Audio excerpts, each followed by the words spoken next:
안녕하세요. 오늘은 26번째 시간입니다.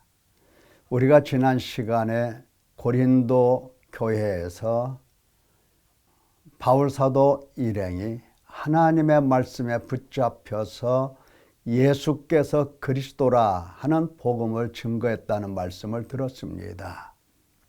자, 거기에는 반드시 증거하는 자 혹은 말씀을 받는 자 둘 다 책임이 따른다는 것을 꼭 기억을 해야 했습니다.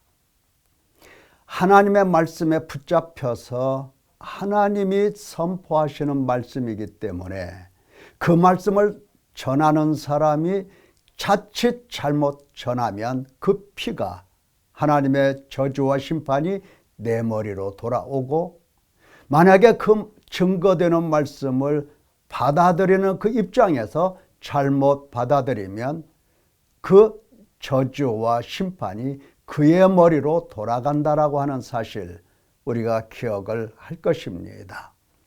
자, 예수님 믿는다고 말하기만 하면 어떻습니까? 다 되는 것입니까? 그게 끝입니까? 가볍고 편안한 마음으로 입맛에 맞게 골라서 내가 하고 싶은 대로 봉사한다고 하면 그것이 믿음의 전부인가 하는 것입니다.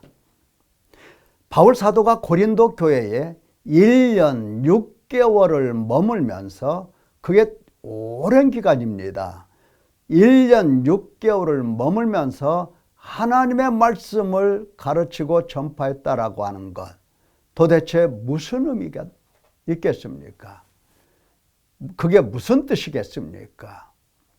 그렇습니다. 고린도 교회 하나님의 말씀을 받은 사람들이 하나님의 말씀을 받고서도 그들의 믿음은 순수하지가 않았던 겁니다. 하나님 마음에 합당하지가 않았던 거예요. 그래서 그들을 바로잡고 정확한 믿음, 정확한 신앙을 갖도록 오랜 기간 머물면서 바울 사도는 거기에서 복음을 증거했던 겁니다. 우리가 고린도 전후서를 읽어보면 거기에 자세하게 드러나 있어요. 오늘 살펴보도록 하겠습니다. 원고를 볼까요? 자, 고린도에 있는 하나님의 교회, 이게 고린도전서 1장에 나와 있는 말씀입니다. 자, 하나님의 교회니까 그리스도 예수 안에서 거룩하여지고 성도라 부르심을 받은 자들입니다. 교회는 건물이 아니라고 그랬죠.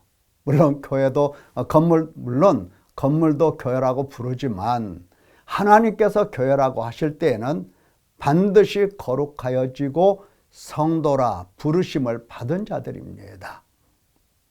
자, 이들에게 복음을 어떻게 전했죠? 어떻게 가르쳤죠? 하나님의 말씀에 붙잡혀서 너희 가운데 거할 때에 약하고 두려워하고 심히 떨었다. 내 전도함이 설득력 있는 지혜의 말로 하지 아니하고 성령의 나타나심과 능력으로 하여 너희 믿음이 사람의 지혜에 있지 아니하고 다만 하나님의 능력에 있게 하려 하였노라. 사람이 참 믿음을 가지는 것은 내가 믿겠습니다 해서 믿어지는 믿음이 참 믿음이 아닌 것을 알 수가 있어요. 하나님의 역사와 하나님의 능력, 성령의 나타나심으로 인하여 하나님의 복음의 말씀을 들은 사람들 속에 일어나는 믿음이, 그게 참 믿음입니다. 그래서 너희 믿음이 사람의 지혜에 있지 아니하고 하나님의 능력에 있게 하려고 복음을 증거할 때 두려워하고 약하고 떨게 되었더라고 하는 겁니다. 자, 이 고린도 교회에 대하여 바울 사도는 이와 같이 문제 제기를 합니다. 고린도전서 3장 16절, 너희가 하나님의 성전인 것과 하나님의 성령이 너희 안에 계시는 것을 알지 못하느냐 하고 반문을 해요. 질문을 합니다. 자, 6장에서는 너희 몸이 그리스도의 지체인 줄을 알지 못하느냐 이와 같이 또 질문을 해요. 19절에서는 너희 몸은 너희가 하나님께로부터 받은 바 너희 가운데 계신 성령의 전인 줄을 알지 못하느냐 하고 또 질문을 해요. 문제 제기를 자꾸 하는 거죠. 고린도후서 13장 5절, 그러니까 고린도 교회에게 이제 하나님의 말씀을 기록하는 데 있어서 정리하는 그 결론에 있어서 이와 같이 말씀을 합니다. 너희는 믿음 안에 있는가 너희 자신을 시험하고 너희 자신을 확증하라. 예수 그리스도께서 너희 안에 계신 줄을 너희가 스스로 알지 못하느냐 이렇게 질문을 해요. 그렇지 않으면, 알지 못하면 너희는 버림받은 자니라.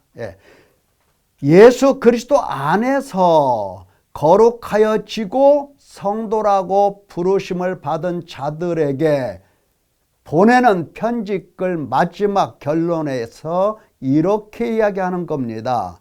그렇지 않으면 너희는 버림을 받은 자니라. 버림받았다라고 하는 겁니다. 내 안에 예수 그리스도께서 계시고 나는 그 예수 그리스도를 바라보며 예수 그리스도를 믿으며 예수 그리스도의 이 가르쳐 주시고 인도하시는 바 그대로 따라가며 끝까지 예수님의 어린 양으로서 살고 있느냐 하는 겁니다. 그렇지 않으면 너희는 버림을 받은 자다 이렇게 이야기를 하는 겁니다. 도대체 고린도 교회 성도들의 신앙이 어떠했길래 이런 문제를 제기하면서 아주 두렵고 떨리는 무서운 말씀을 증거하는가? 유대인들에게는 너희 피가 너희 머리로 돌아갈지어다 이렇게 선포를 했어요. 교회에 들어온 거룩하여지고 성도라고 부르심을 받은 자들에게는 너희 피가 너희 머리로 돌아간다 이 말 대신에 너희가 버림을 받은 자니라 이렇게 완곡 표현으로 말씀을 선포합니다. 뭐 그 말이나 그 말이나 같은 말이에요. 이유가 뭐냐 이 말이에요. 근본 원인이 뭐냐? 문제의 근본 원인은 바로 육신에 속한 사람으로 살아가고 있다라고 하는 겁니다. 성령께서 오셨어. 성령을 받았어. 예수 그리스도께서 오셨어. 예수 그리스도를 영접했어. 그렇다고 한다면 우리가 무엇으로 살아가야 되는가? 육신의 생각으로 살아가야 되는가? 아니면 하나님의 인도하심을 받아서 살아가야 되는가? 그겁니다. 사람이라고 하는 것은 뭡니까? 어린 아이로 태어나죠. 어린 아이로 이렇게 응행하고 태어나요. 무슨 능력 있고 무슨 지혜가 있고 그런 것은 아니에요.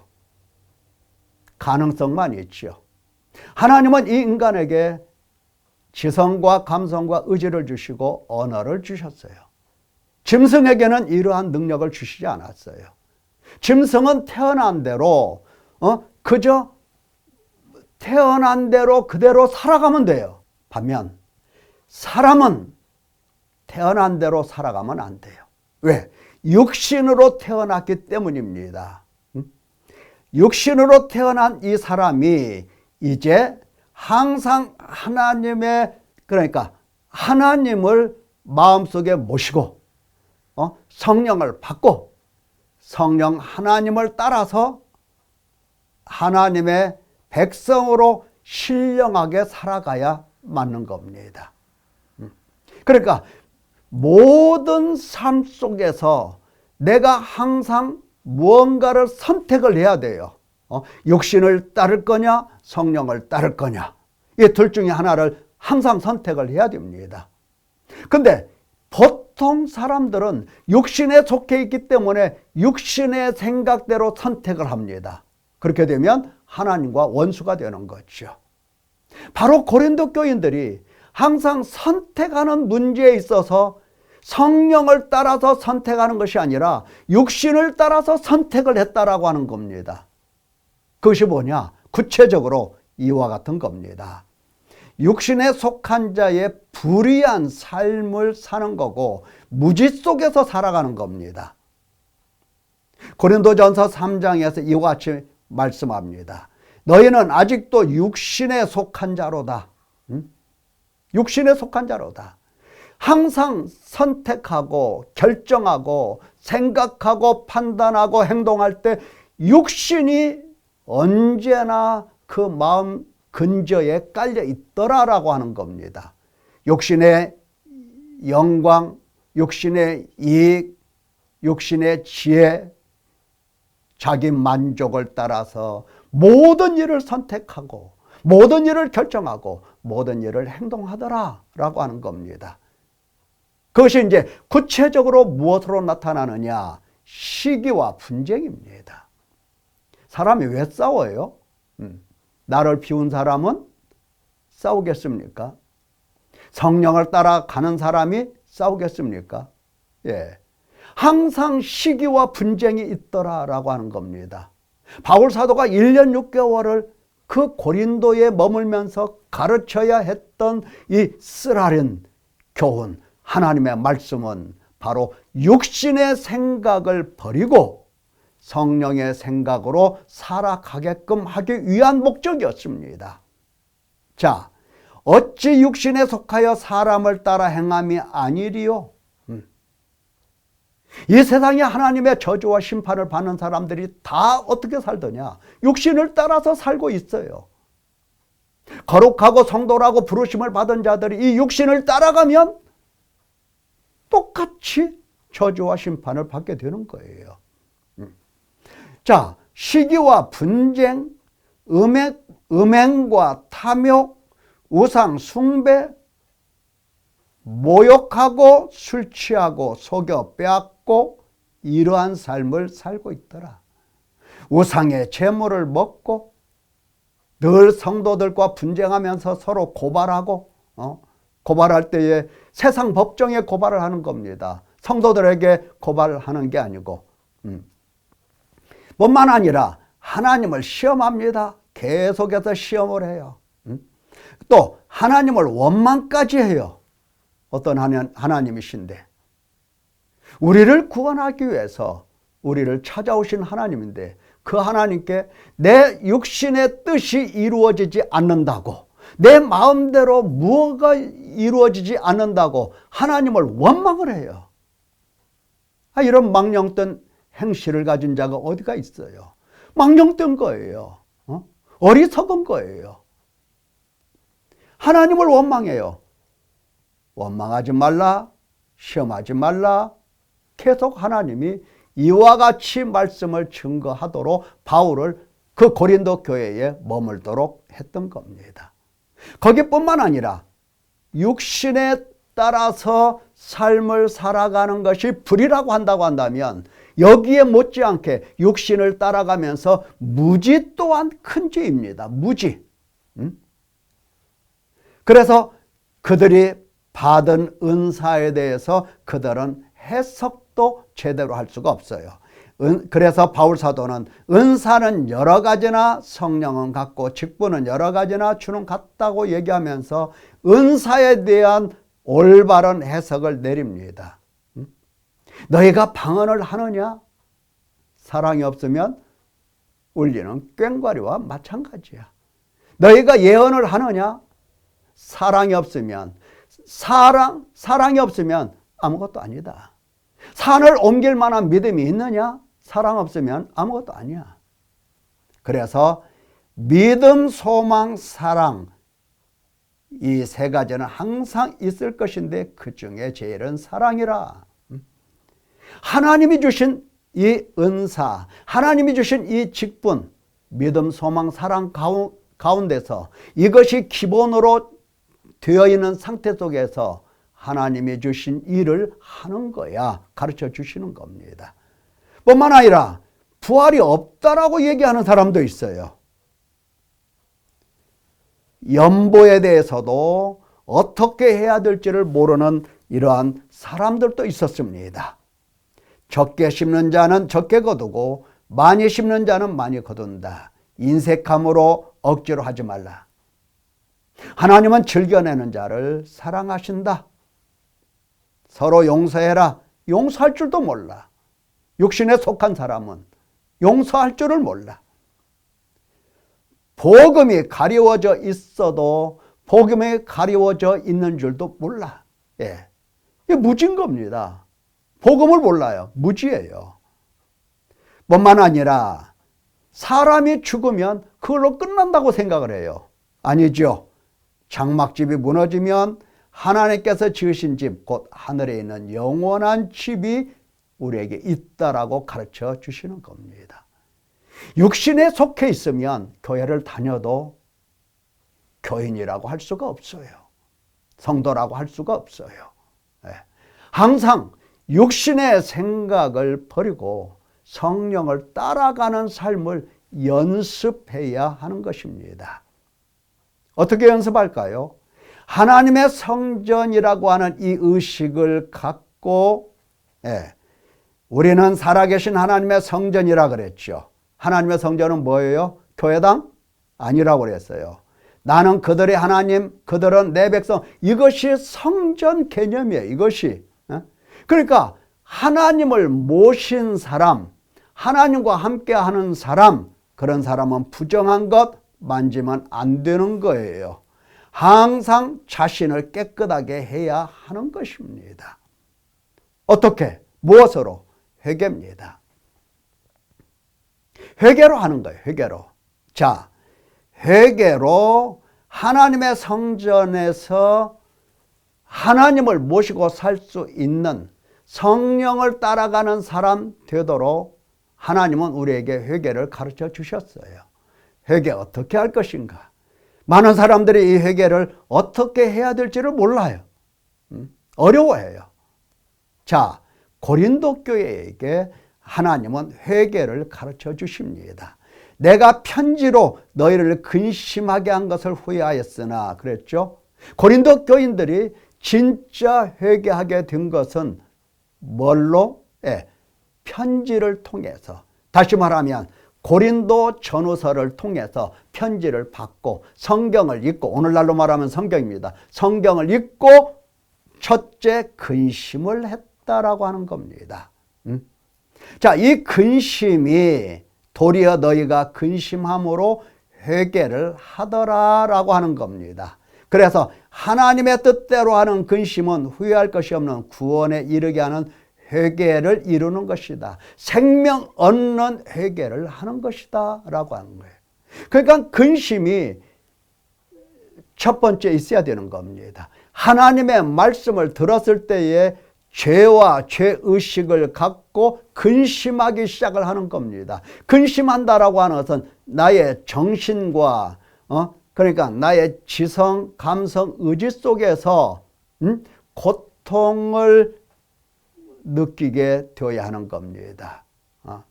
정신이나 감정이나 여기에서 비탄하고 염려하고 걱정하고 그리고 슬픔으로 가득 차서 죄에 대하여 비탄한 마음을 가지게 되는 거예요. 죄에 대해서 비탄한 마음을 가지게 되는 겁니다. 그게 바로 근심이에요. 근심하게 되면 하나님 앞에서 울겠죠. 하나님 앞에서 가슴을 치겠죠. 그리고 하나님께 용서를 구하겠죠. 그래서 용서를 구하면서 자연스럽게 회개애로 들어가게 되는 겁니다. 하나님은 회개한 자의 마음속에 찾아오셔서 그의 죄를 사하시고 깨끗하게 하시고 정화시키게 되는 것이지요. 그래서 이와 같이 회개한 사람은 다시 말하면 하나님의 뜻대로 근심하고 회개한 사람은 다르죠. 간절하게 합니다. 얼마나 간절하게 하는지, 얼마나 변증하게 하는지, 얼마나 분하게 만드는지, 얼마나 두렵게 하는지, 얼마나 하나님을 사모하게 하는지, 얼마나 열심히 있게 하는지, 얼마나 벌하게 하는지 이것을 깨닫게 되는 것입니다. 회개했으면 회개한 사람의 마음속에는 이와 같은 변화가 쫙 일어나게 되는 것입니다. 회개하라고 하니까 하나님 제가 잘못했어요 한마디 던져놓고 그걸로 끝. 회개 아닙니다. 회개 아니에요. 회개는 근심이 첫 번째예요. 애통하는 마음, 마음을 찢는 마음, 비탄한 마음, 몇 날 며칠이고 하나님 앞에서 눈물로 밤을 지새고 낮에도 밤에도 근심으로 가득 쌓여 있게 되는 것이죠. 이런 사람은 자연스럽게 회개의 길로 들어가서 결국은 회개의 열매를 맺는 것입니다.